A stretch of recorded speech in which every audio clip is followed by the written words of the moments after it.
Good morning, everyone. Thank you for joining us for the BPM Change Management PRR Review Monthly Meeting. My name is Nicole Hines, and I'm filling in for a couple of people today. I am representing the ISO Customer Readiness, and I will be facilitating today's web conference. Today's call is being recorded. These recordings are for informational and convenience purposes only, and any related transcription should not be reprinted without the ISO's permission.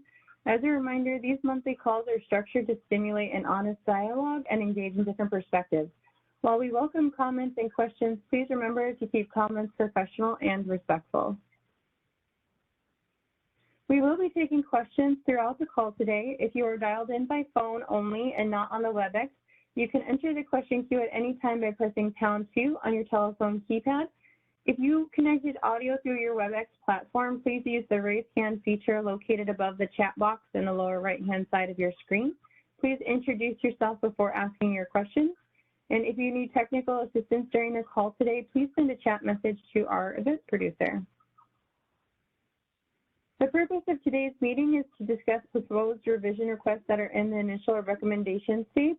We have 8 PRRs today on the call, and there are 4 in the initial stage and 4 are in the recommendation stage, and all of them were submitted by the ISO. The purpose of our business practice manuals is to set forth business practices that implement the ISO tariff. Every year we conduct a yearly policy initiative roadmap process to consider and rank initiatives. Policy changes submitted through PRR process will be referred to in the policy initiative roadmap.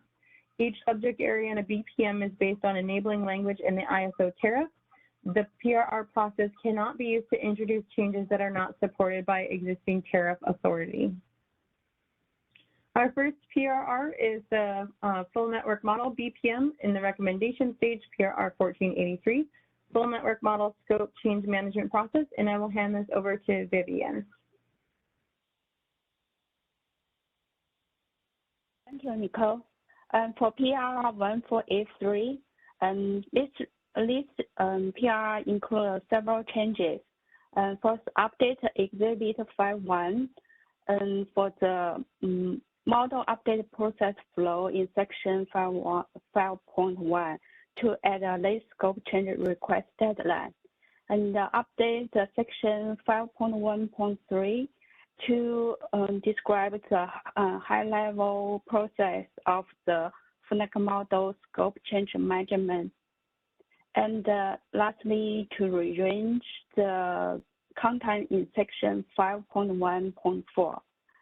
The effect date of this change will be April 4th this year. And during the recommendation period, we didn't receive any comments. The period was expired on March 14th. And the next step is to post the final decision. Are there any questions or comments for PRR 1483?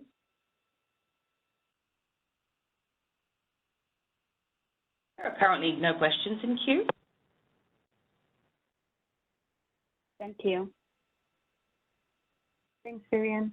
The next BPM we're going to talk about is our generator interconnection and deliverability allocation procedures. We have 2 PRRs, both of them are in the initial stage. 1486 is accepting interconnection requests seeking to interconnect new transmission planning projects, and PRR 1489 is for error corrections, and I'm going to hand that over to Dawn. Thank you. So PRR 1486 adds language to provide clarification for interconnection customers who are considering interconnecting to new, approved, or yet to be approved transmission projects in the CAISO's transmission planning process. We did receive comments from San Diego Gas and Electric Company. The initial comment period expired March 14th.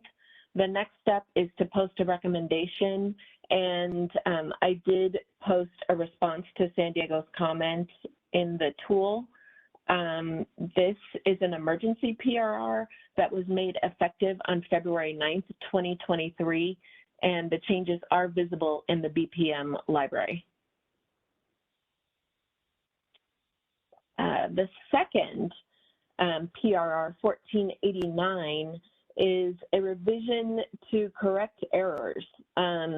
The site exclusivity public land was missing a phrase. It was in one part of the BPM, but then not copied over into a different part of the BPM. The study deposit refund maximum needed to be aligned with the CAISO tariff.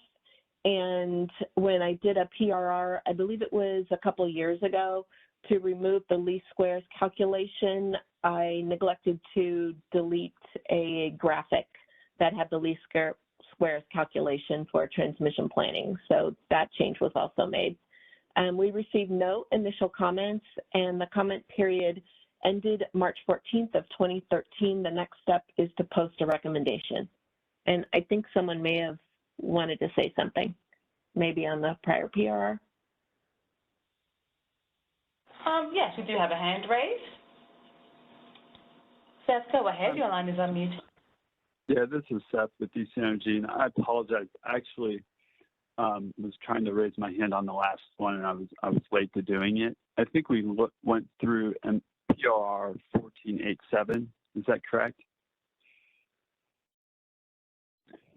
Was that the previous one that we just looked at? We have a 1483, which was for the full network model, and then 1486, the one that Don was just speaking about. Okay, I apologize. Maybe 1487 hasn't come up yet. Sorry. That's quite all right. So did you have questions on any of the PRRs we discussed already, or you want to wait for 1487? The latter. Sorry, I'll wait. Thank you. No worries. Thank you. We'll make sure to call on you again in a moment. Are there any other questions about either of Don's PRRs?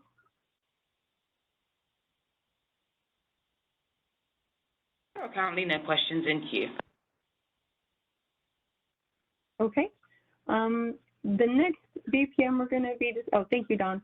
The next BPM we're going to be talking about is market instruments, PRR 1484. Updates due to hybrid resources phase 2B is in the recommendation stage, and I will hand it over to Mike.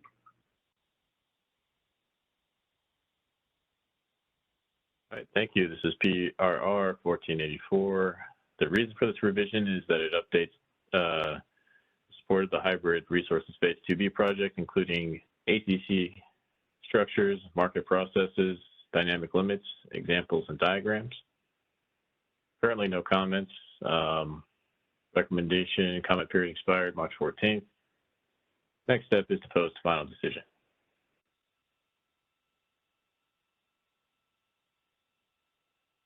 Thanks, Mike. Are there any questions on this PRR? As a reminder, if you're dialed into the WebEx, you can select the raised hand icon in the lower right-hand corner. If you are on by telephone only, please hit #2.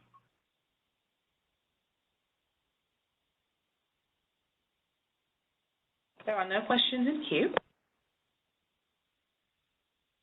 All right, thank you. The next BPM we're going to be talking about is definitions and acronyms. PRR 1482 is in the recommendation stage. It's for the 2023 update to the definitions and acronyms. The reason for this revision is that we have updates throughout the year, and we've had to make additional definitions and acronyms visible since the last version was updated in 2021. We did not receive any recommendation comments. The recommendation period expired on March 14th, 2023, and the next step is to post the final decision. Are there any questions on this PRR?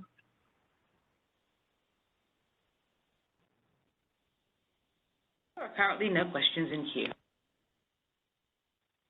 All right, thank you. The next PRR that we're going to be talking about is in the market operations BPM. PRR 1473 for flexibility ramping product deliverability is in the recommendation stage, and I will be handing this over to Jacob. Okay, thanks. So this is PRR 1473. The reason for this revision was just to update the BPM to reflect the calculation and report changes due to the flexible ramp product and deliverability policy initiative. We've been through a few recommendation comment periods. We had one comment in the last period that we're gonna go ahead and we're gonna be able to post final decision here this time. So that's it. Are there any questions on this one? There are currently no questions in queue. Thanks, Jacob. The next PRR is the Outage Management BPM, PRR 1485 for Strategic Reliability Reserve is in the initial stage, and I will hand this over to Abdul. Thanks, Nicole. Good morning, everyone. Yeah, this is a BPM change that we are doing to allow the resources under the Strategic Reserve Program, and that's part of the State of California Strategic Reserve Program, to go on outage when outside the conditions where they would be called upon. We repurposed the environmental restrictions nature of work to allow them to use this type of nature of work for an outage. So we're not removing any of the current usage of that nature of work. We're just adding this new capability for these resources to use it to be on outage. We received a comment from SCE asking us to create a separate nature of work for this type of outage. We will look into the feasibility of something like this in the future.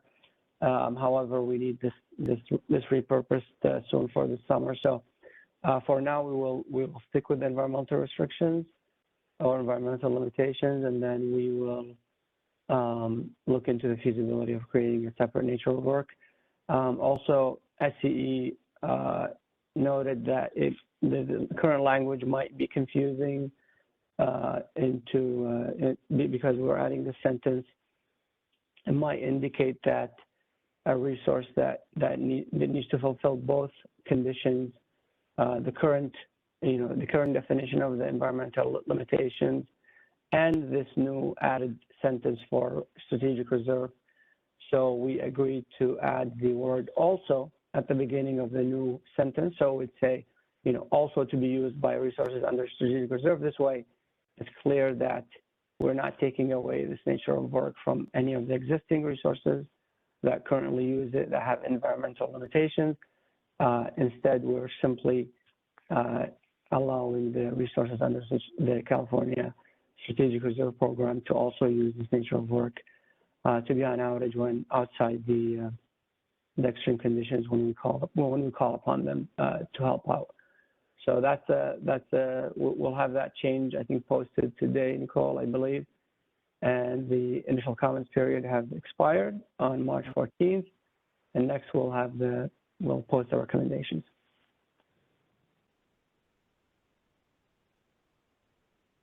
Thanks, Abdul. I do see we have a couple of hands raised. Yes, we have some hands raised. Callie, your line is unmuted. You may go ahead. Hi, this is Callie Wells with WPTF. I actually have a couple questions on this one. So the first one, I was curious, did the CAISO ever contemplate using another mechanism besides an outage card to achieve the same effect, like maybe using an opportunity cost adder for these resources? Hi, Kelly. Yeah, we did have a few internal meetings with different departments to figure out what's the best approach here, and I think we concluded using an outage card is the best current solution. I think we might look into further, other kind of longer term solutions, but with the current, without making any changes because we need this soon, the best solution that we came up with is an outage card, because we want to make sure that the resource is not called upon, not by the market, not by our operators.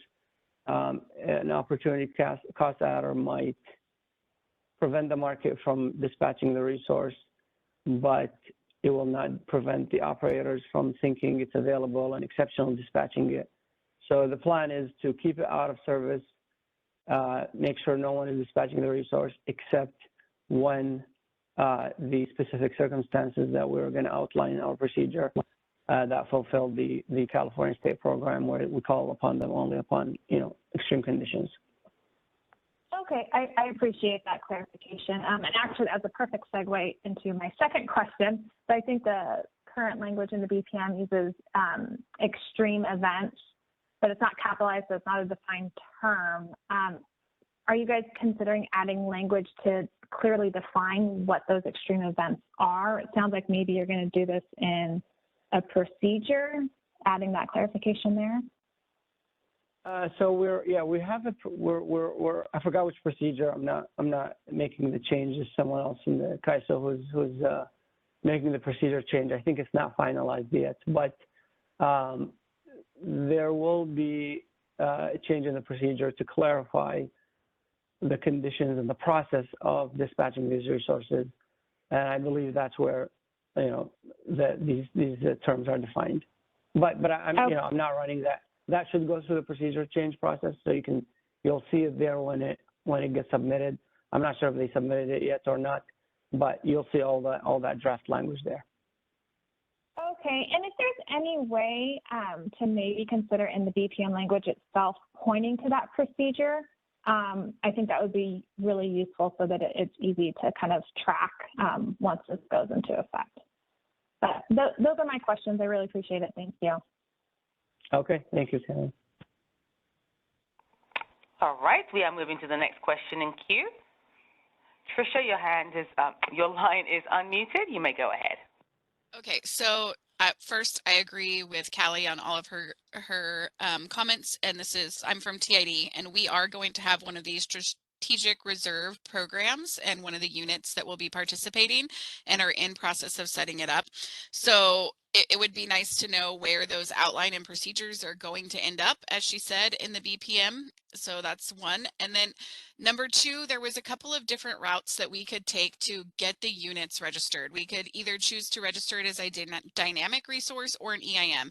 And we've gone the route of EIM. So my question for you would be, is the intent with this that those units will have to be on outage if they are not being used? Because if you don't place bids on them and you simply just do not make them available to the market, they shouldn't be dispatched. So I just wanted some clarification on if the intent is that these units will be required to be an outage or not. I think the intent was for these units to be required to be on outage, so we don't dispatch them. Now you're saying they might be used are you saying you're going to register them as an EIM, that they might be used somewhere else in the market, so not by California? They are going to be used, and I know that our specific contract says that we can also use the unit if we are to get into, an EA2, as well as CAISO can call upon them. So there's dual language in there that says that it can be used for us for emergency events as well. So again, that would be the only thing. The market would not be allowed to have control of this unit, but once it is called upon, it would be base scheduled and turned into the market with no bids, with a corresponding tag. Yeah, that aligns with my understanding as well. So basically, it can be used by California entities. It's being procured by the state of California. So it's not just CAISO that can use these resources. That is my understanding as well. And when that's done, when they're being used by any entity, they can come out of outage. Any entity per the contract, which is not, we're not issuing the contract. It's with the state. But as long as it's in alignment with the contract, you can come out of outage and be used. Now, I think your questions are very good questions, and I think perhaps we can discuss those when we look at the procedure itself, procedure changes, and I can bring that back to the person who is running those procedure changes to make sure we're covering scenarios that the resource is being called upon by a California entity that is not a CAISO, so another BAA basically in California. I'll pass that along, but I think for the purpose of the outage management BPM, I think we simply are saying you can use this nature of work in alignment with the, I think we can add the procedure number there. That sounds like it helps. And then we can say, what we're saying is for strategic reserve resources, you can use this nature of work. Now, we're not saying, we're not putting all the details on when to use it and when to come out of outage. I think that's going to go in that procedure that's going to be dedicated or part of a procedure that's going to discuss how these resources are to be dispatched and operated. So I can pass that info here, that your comments to those folks, and to make sure that we cover those scenarios there. Appreciated. And then one final request, and I don't know if it's possible, but if, you guys have a list from Department of Water Resources or wherever of all of the current Strategic Reserve Program units, if that group can somehow be emailed the information on what the BPM is looking like. So as this is being created, we can provide some input and gain understanding so that we're ready when those units come online this summer. For us, when the unit comes online this summer, that would be appreciated so that we don't miss anything. Yep. I'll pass that along to the procedure of change personnel. But yeah, definitely appreciate the feedback, Tricia. Great. Thanks, Abdul.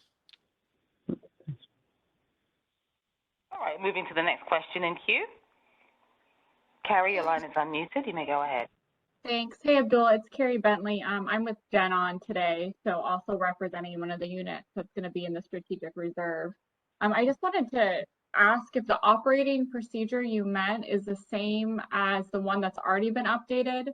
So Tricia pointed me to this yesterday. So 4420 already talks about the State Power Augmentation Program and when those resources could be used. And I kind of assumed the SPAP was the same as the SRR resources. Do you know if they're talking about the same thing? Hey, Carrie. I think the quick answer is I think no. I think there is because I looked at the draft language. I forgot the procedure number, unfortunately, but I looked at the draft language, and it was, if I remember correctly, it was specifically talking about language that's talking about the Strategic Reserve Program. Procedures, let's see, I think they were 4420, 5370. I think those, at least those I think I saw, if I remember correctly. There might be other ones that will be updated, but I think the draft will be posted in April, so it should have not been posted yet. Okay, interesting. So maybe that State Power Augmentation Program is left over from the 2021 procurement or something, because that has a whole, that sounds like the SRR resources, which was really confusing. So yeah, maybe if you could just check. Yeah. I'll check with the procedure owner, but I don't think, I think that might be a different program. I'm not familiar with it, but I remember that we mentioned, I think we called it out, Strategic Reliability Reserve Program. State of California Strategic Reliability Reserve Program is what we called it specifically in the procedure, I think. So, but I'll pass that along to make sure that it's a unique change and I think it's coming up in April. Okay, that's helpful. And then the second broad comment is that typically in contracts, it refers to the tariff and BPMs, and that's what the resource is obligated to do. What the CAISO is obligated to do is in the operating procedures. And so I think if you want resources to go on and off outage or only use outages at a specific time, that should be in the BPM, because nothing in the operating procedures except for when operators require something of the assets could dictate asset behavior.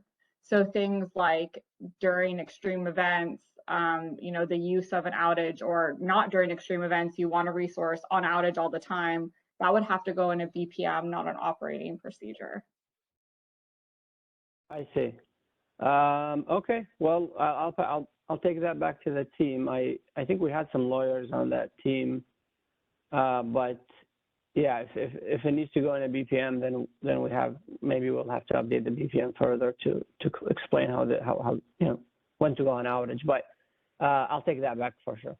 Okay, and then my last point and is more, I guess, about transparency and maybe just reiterating what was already said. If you could, you know, email that list to DWR, what's going on. Many of these resources don't routinely, like GenOn doesn't routinely cover, for example, BPM calls. That's why I'm on here for them. But just getting more transparency out to that specific group of assets would be really helpful, because their contract isn't with a load serving entity, and it's the LSCs that usually do a lot of this heavy lifting with the CAISO work. So I think there's going to be a lot of confusion unless the CAISO does some more outreach directly to them. Definitely. Okay. We'll look into that. Definitely. Yeah. Thanks for letting us know, Carrie. All right. Thanks, Abdul. Thank you. All right. I do not see any additional questions in queue. All right. Thank you. Thanks, Abdul. The final PRR for today's call is the CRR BPM PRR 1487 for the congestion revenue rights updates on full network model and credit holding requirements in the initial stage. And I will pass it over to Mengjia. Thank you, Nicole. This is the PRR 1487 congestion revenue rights BPM updates on full network model and credit holding requirement. In this revision, we add multiple numerical examples for credit holding requirement calculation in the attachment H, and also update the description of DIMP, which is an argument used in the credit holding requirement formula for clarity. We update the formula, format for attachment H and attachment K table. And another updates we have is remove and update the language on 30-day advance publication of allowable source and sink list. And also remove language on point-to-point priority weights in the objective function calculation. So item 5 and 6 modification is due to the tariff language bucket filing on October 31st, 2022. Initial comments, none, and initial comments period expire March 14, 2023. And next step is post recommendation. Any questions? Yes, we do have a question in queue. Seth, your line is unmuted. May go ahead. Thank you, Seth with DC Energy. I just have a quick question. I reviewed all of this, and my understanding is that these are only clarifications. There's no changes to the actual credit methodology. Is that correct? Correct. It's just for clarification. Okay, great. Thank you. Mm-hmm. Thank you. All right. There are no additional questions in queue. All right. Thank you, everyone. That is all of the PRRs we had to present today. Our next BPM PRR meeting will be on April 25th at 11 a.m. As always, if you have any questions, comments, or concerns, please email us at bpm_cm@caiso.com.